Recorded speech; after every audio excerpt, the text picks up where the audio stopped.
ট্রেনটির গন্তব্যস্থান মতিঝিল, পরবর্তী স্টেশন ঢাকা বিশ্ববিদ্যালয়। ভাইয়া আজকে আমার মন ভালো নেই। হ্যালো বন্ধুরা, মায়াজালের নিউ এপিসোড বাংলাদেশকে নিয়ে। এই কাবিলা, তোরে কিন্তু আমি কয়া দিতেছি শিমুলটা আজকে বিন্দায় দিমু। হ্যাঁ বাবু রে ভাইয়া, আন্নে কালে হাতের লগাই হ্যাঁ কালই পরি থাকেন। কেমন আছেন? ভালো আছেন তো? জ্বালা, বড় জ্বালা। অন্ধদিয়ালের গানটি আমি 2004 সালে এটি লিখেছিলাম। তো 2004 সালে যারা এই গানটি শুনে তাদের জন্ম 2004 সালে। আমার বন্ধু জরিনারে রাইখা দিয়েছি আর বাতেনরে কইয়া দিয়েছি একটু মোলা জুস বানায় রাখিস। আমার নাম হচ্ছে ফারহান খান শিহাব। আমি মিমিক্রি আর্টিস্ট, মানে মিমিক্রি করে থাকি। এখন কন্টেন্ট নিয়ে কাজ করতেছি। আগ্রহ ছিল, ইউটিউব দেখতাম যে মানুষের কণ্ঠ কিভাবে পরিবর্তন করে বা ডাউন আপ করতেছে বিশ্লেষণ করতাম। আসলে দেখতাম যে আমার কণ্ঠগুলো আমার এলাকার মানুষ খুব পছন্দ করতো।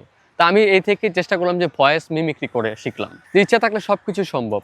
তো আমি প্রায় সময় চেষ্টা করি যেন এই ভয়েসটা নিয়ে আগাতে।